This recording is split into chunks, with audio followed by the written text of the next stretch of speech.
they're different amounts, because I'm going to get ready to change gears a little bit here. Okay, I just need a moment to pull up a video here.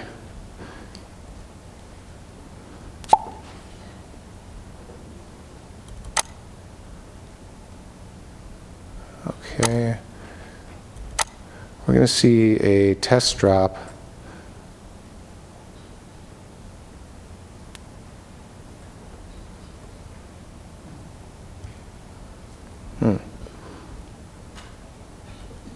I'm not.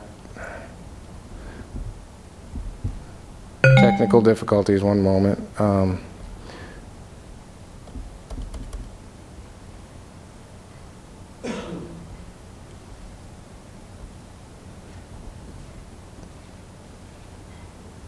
Let's see. For some reason it's not.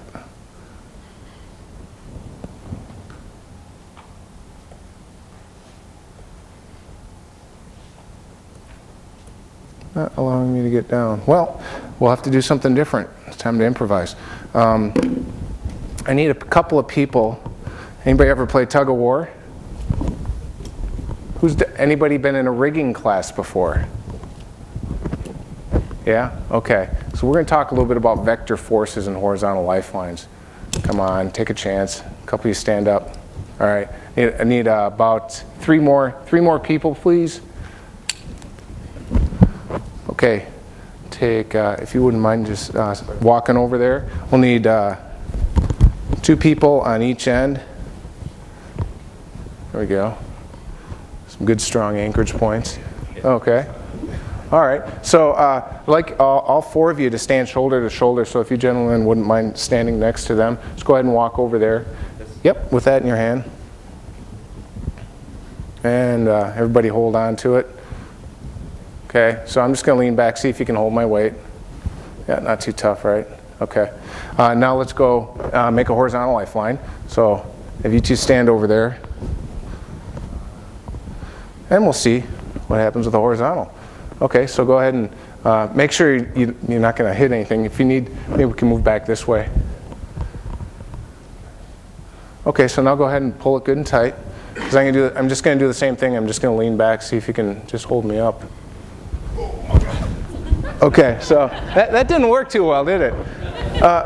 With a horizontal system, you become a lot stronger all of a sudden.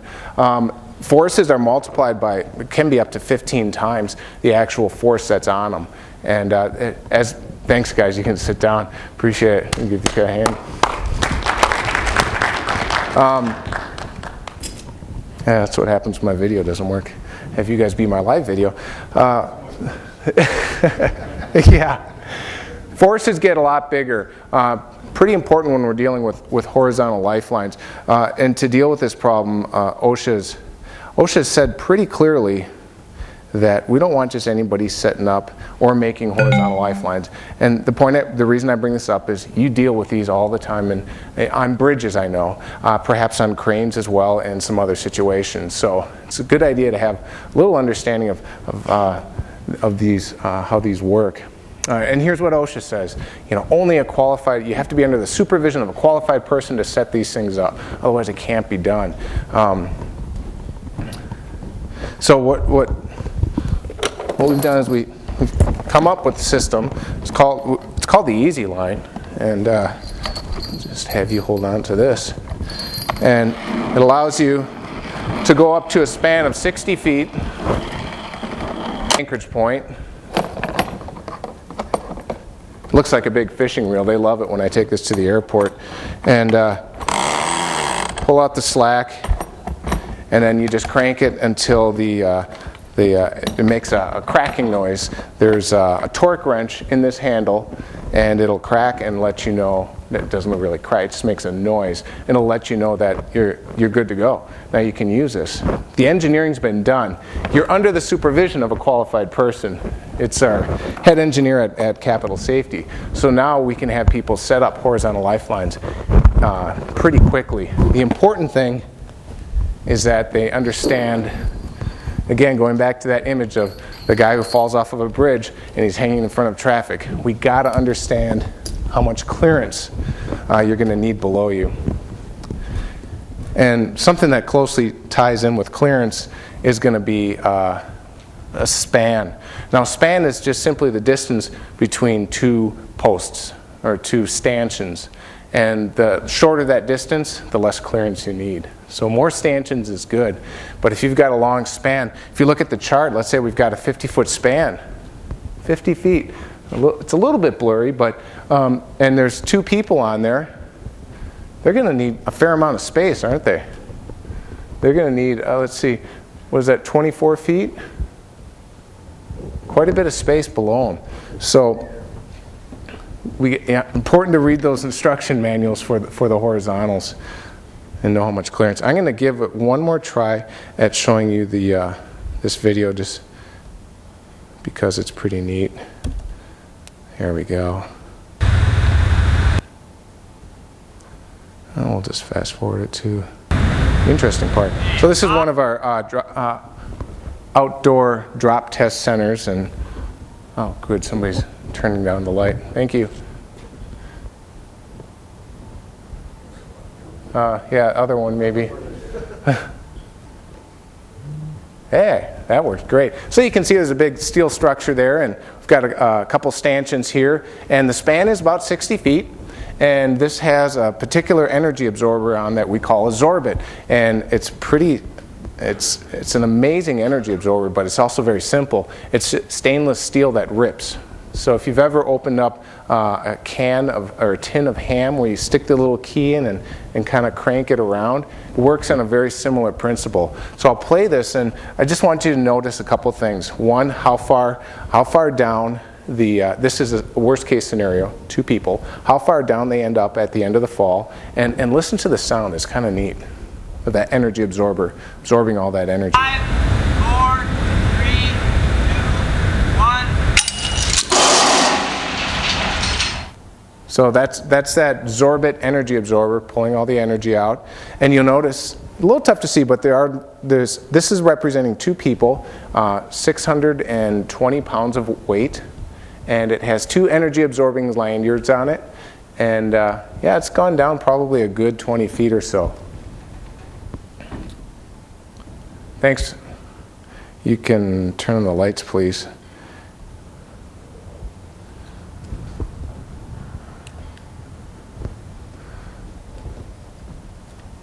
Okay, so that sort of brings us towards the end of this section. We probably got about maybe another 10 minutes. But a rescue plan, that's the sort of the end of your fall protection plan. What do you do when you've got somebody up in the air? How do you get them down? We need somebody to get us out of the bind that we've gotten ourselves into, like the puppy here stuck between the trees. What does OSHA have to say? Employers shall provide for prompt rescue. So we've got to get our people down quickly. Calling 911, good backup plan. Can't be your primary plan. It's a good backup though. And here's the reason why. We have to render first aid. And we have to do it promptly. So now we've got about a 4-minute window because a suspended person needs first aid because of suspension trauma. So we need to get them down pretty promptly. Now I've had quite a few people in classes that have been suspended for fairly long periods of time, 20 minutes, 25. They said, yeah, it was real uncomfortable, but I got down and I was okay. If there's some way we can render them first aid, it could be even tying a knot, a loop in a rope, lowering it down to the person, and fixing the end of that rope onto something else and tell them, hey, put your feet in that loop and hold on to the rope. Because as soon as they do that, they start using these muscles in their legs, and that's going to help reduce the symptoms of suspension trauma. It'll keep the blood flowing around in the body. Then it's like, okay, the clock stops and slows down. Now we can take our time a little bit more about getting that person down safely. But we got to be able to do it promptly. And it doesn't matter if it's general industry or construction, the wording is the same. We've got to provide prompt rescue. Now, there's a lot of different ways we can get somebody down. There's a couple school of thoughts for getting somebody down from heights. One is comes from the mountaineering industry and involves knives and knots. we're kind of against knives and knots at Capital Safety because things can go wrong pretty quickly. There's no reason to have to cut anything when you're in a rescue situation. This is an example of what can go wrong. Come on, Goob. Come on, man. You got her. Just cut it. Just cut it. Come on now. You better get that rope. So that would have been pretty easy for that rescue scenario. It was a practice scenario. It was a dummy. Would have been pretty easy to keep that person safe. Put up one of these, and it wouldn't have turned out as it did. The person was injured, but did survive. What they were trying, the problem was the mannequin was hanging from its lanyard. They didn't have a way to transfer the weight from that onto another device.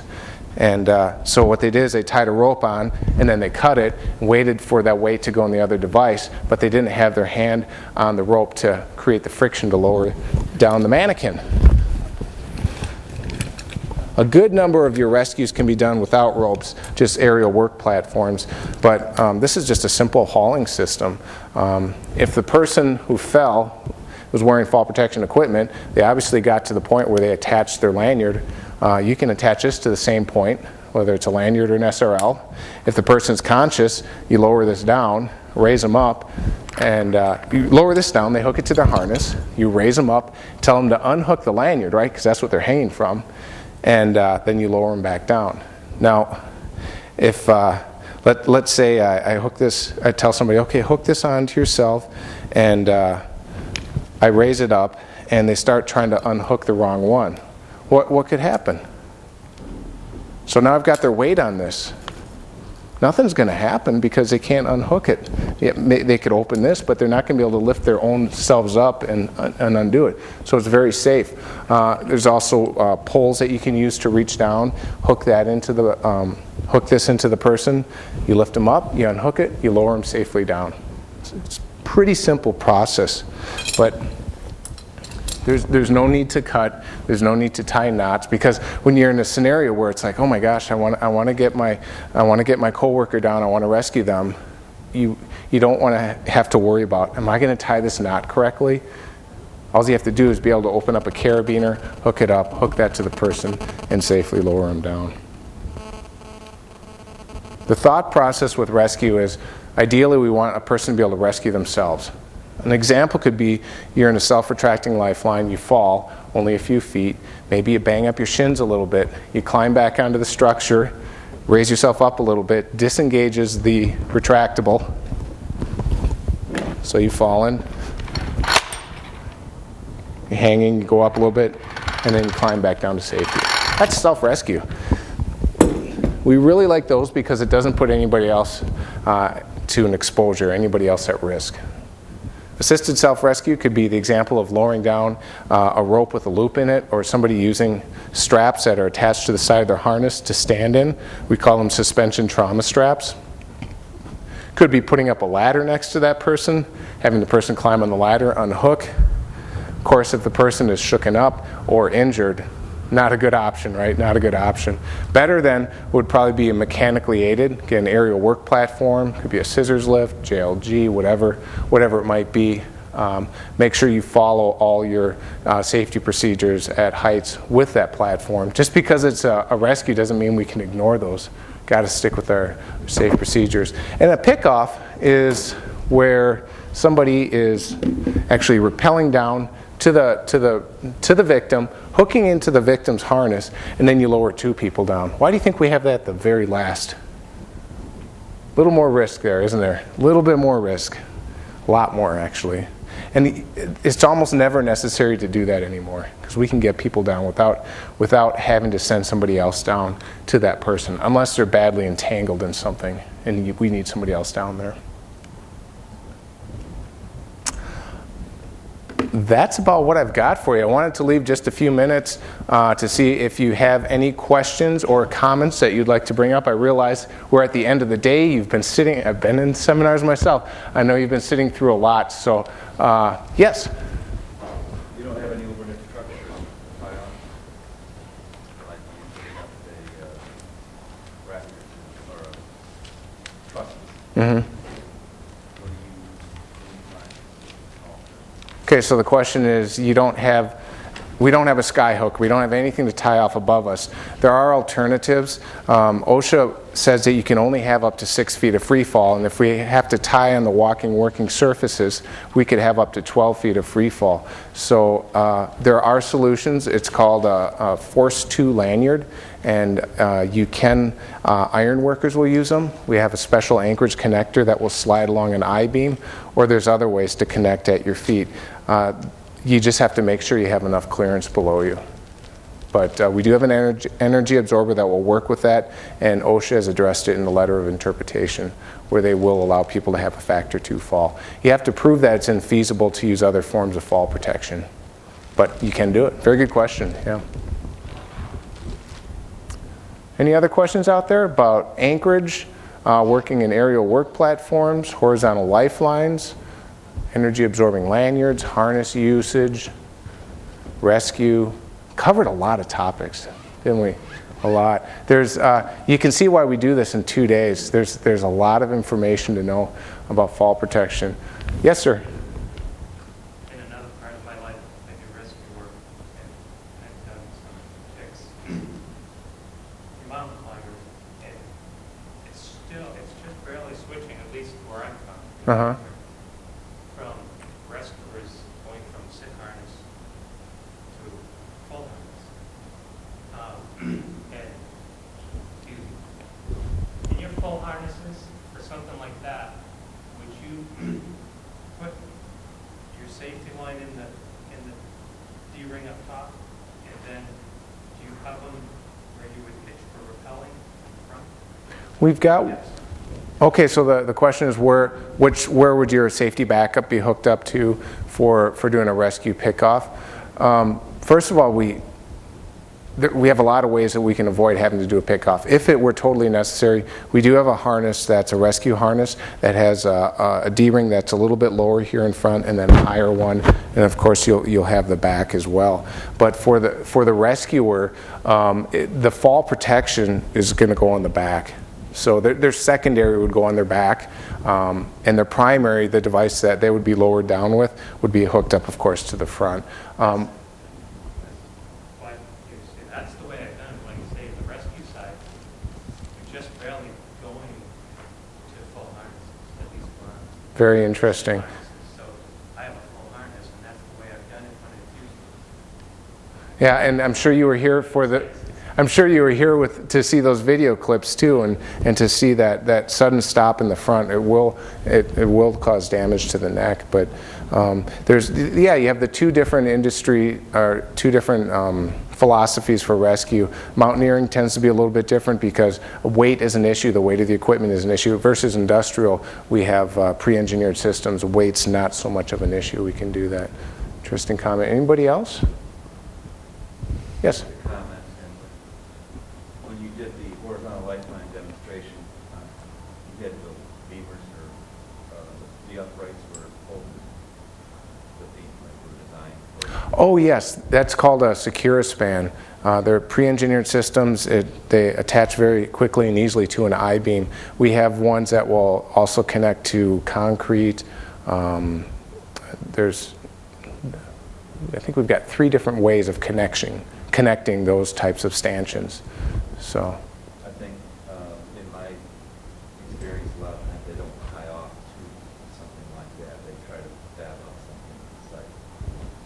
Yes. They'll use the system. Maybe they'll use the system, but the system limitations of the system. Well, for the system, all they have to do is pick an anchorage point that is capable of supporting 5,000 pounds in this direction and in this direction. So if we're talking a stanchion. And it makes it a lot easier because without that, now you're looking at an anchorage point that might have to support more like, I've seen it up around 9,000 or 12,000 pounds. And if it's on a stanchion, you're going to have a moment, so it's raised up there and it works like a prying bar. And if it's 4 feet tall, multiply that by 4, and all of a sudden the forces just get out of control. Yeah.